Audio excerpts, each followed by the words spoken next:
Sally Lloyd Jones is a best-selling children's author. Her writing brings the Bible to life for millions, and even pastors are turning to her children's books to teach adult audiences. The New York Times best-selling author sits down with us today in Studio 5. Everything was ready. The moment God had been waiting for was here at last. God was coming to help his people, just as he promised in the beginning. But how would he come? Sally Lloyd Jones is a celebrated author and New York Times bestseller. I always loved writing as a child, and either that or acting. I either wanted to be an actor or a writer, but I had no idea what kind of writing. It was only later that my nephew was born, and suddenly I had a real child to write for, and that made all the difference, because I stopped thinking about children's books being something out there that you write, and realized, oh no, actually, what would I say to Harry? And it made me just write as I would speak. And I think that's the key. And then from then on, I just loved it. And it kind of appeals to my sense of humor. I think I have I'm a child inside, probably. That child inside has produced an impressive collection of children's books.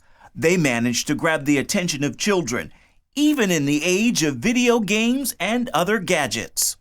I think it falls on us as writers and artists, in whatever form, to work harder to tell better stories, because, our lives are stories. Stories are incredibly powerful, and God has designed it that way, and we're saved by a story. We're not saved by a rule book. We're saved by an actual, true story of a God who comes to rescue his children. So the power of story, I think that's what we have to work hard at. And once you've caught the child's imagination, then they won't stop. But it's about catching their imagination, isn't it? Yeah, indeed. In terms of story, one that you choose often is the Bible. Yes. Why the Bible for stories, for you? Well, I grew up thinking the Bible was I didn't realize it was, I knew they were individual stories, but I thought they were there to tell me how I wasn't doing it right, how I needed to change so God would love me, either through keeping the rules that I wasn't keeping or being brave like Daniel. I remember thinking, but I'm not as brave as Daniel, so I never would be thrown to the lions because I'd have given up. I'd have denied him. So God must not be pleased with me. So that's what I thought the Bible was. And I think most of us think we know what the Bible is, and it's never good, mostly. So I thought, yeah, but the Bible isn't a book of rules and a book of heroes. It's a story. It's one story about how God loves us and comes to rescue us. And because I'd grown up as a child thinking the Bible was like that, thinking God wasn't very pleased with me, even though I knew him from a young age, I still thought he wasn't pleased with me. And my motivation was, how can I tell this incredible story, but tell it in a way that a child can first of all know that God loves them? Many of Sally's works bring the Bible to life for children. The Jesus Storybook Bible is probably the most popular. And now there's this book, The Story of God's Love for You. What prompted this book, The Story of God's Love for You? What made you decide to write? This isn't a children's book, but what prompted you to write this one? Well, it started off as a children's book that adults were reading. And I sort of thought, well, poor children, let them have their own copy, which is the one I wrote first, called the Jesus Storybook Bible. Right. But I kept hearing, grown-ups were reading it, and pastors were reading it and using it with their seminaries. And I'm like, if I'd known that, I would have been so terrified to write it. But it was so wonderful to hear it. And then a friend of mine said, a ministry had contacted us and said, would you ever do an edition that we could give to someone who isn't a Christian, who, maybe a Muslim, maybe Jewish, who would find a barrier in the fact that it would be called Bible or the Jesus Storybook Bible? Those already set up a barrier. And so we thought, and also they were saying, can you do one that's for adults so we could give it to adults? Now, a lot of adults are very able to read children. They love the pictures. But what this book does, by calling it The Story of God's Love for You and having it be in the form of a novel, suddenly we've taken away the barrier to someone who you could give this to anyone and they wouldn't look at you strange.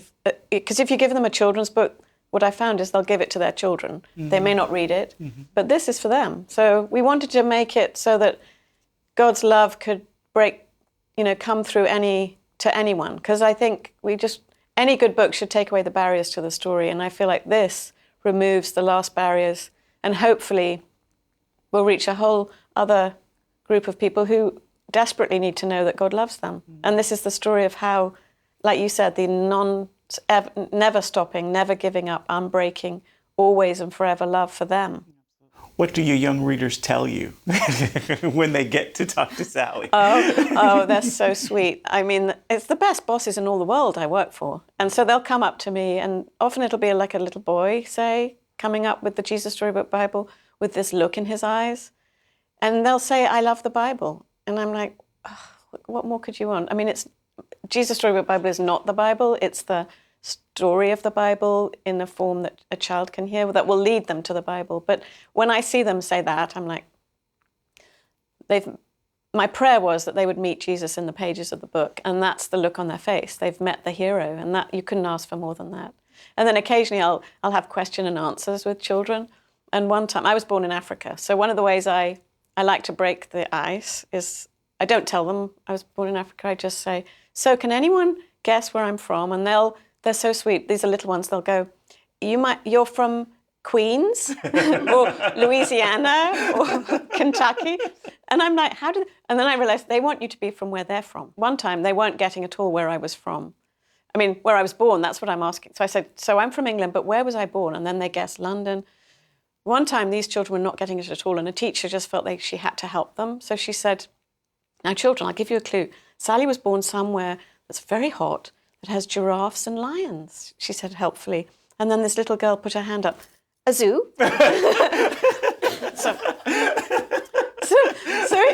The nice thing about working for children is it keeps you humble. You're like, yes, out of Africa, no, a zoo. And then another lovely, my favorite question, we have question and answers sometimes.